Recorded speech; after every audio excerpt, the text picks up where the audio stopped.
The leaders of the European Union have just acknowledged and condemned their involvement in slave trade. They have just released a statement together with the Caribbean and Latin American community in their summit that was held at the end of last week. Now, in this statement, they have said, and I quote, they say it's a crime against humanity.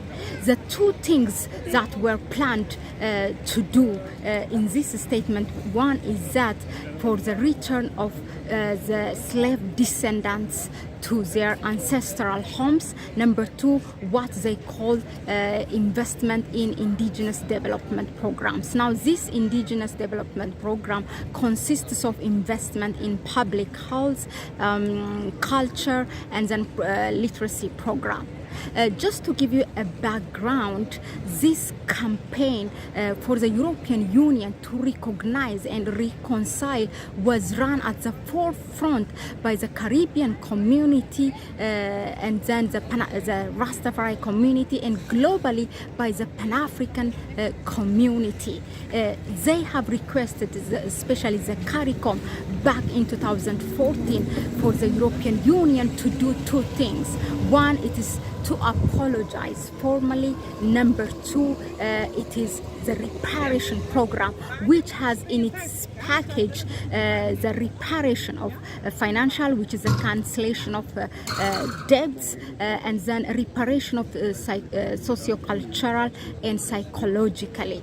Now, as we have seen from the release of this statement, only number one seems to be accomplished, which is to formally apologize. But to address the root cause of the problem, the reparation is that is the solution. So I want to ask you that to do a repatriation without really addressing a reparation, do you think it will solve the problem? Because what we have mainly, and that brings many migration of African people to Europe, is it has to do with economical problem.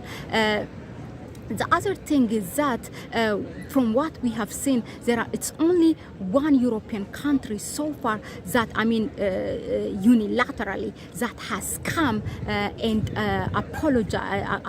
acknowledged and apologized for their acts. That is the Netherlands. The Prime Minister have done it in December last year, and then the King of the Netherlands has done it also, I think it was last month in June in this year. The president of Portugal have said also Lisbon has to follow the footsteps of the Netherlands, but more works are expected for reparation, because for now the statement that was released only talks about repatriation, which is reparation. It's something, an agenda that has been pushed by many of the European Union leaders. Just to bring you as an example, I don't know which year, but when Tony Blair, of the Prime Minister of UK, actually said publicly that when slave trade was committed by UK or Europe, it was actually legal. So he was not, or UK was not ready to come to acknowledge and apologize this. So I want to ask you that is repatriation without reparation enough to address the root cause of the problem? And then where is the voice of the African Union in all this, when it is CARICOM and the Pan-African community and the Rastafari who is coming, even the Latin American community who is running this campaign? Where is the voice of the African Union when now reparation is missing from this statement that has been released from the European Union? So please leave your thought in the comment section, and we will bring more discussion by bringing guests here at Connect Africa, and then we will discuss the matter further.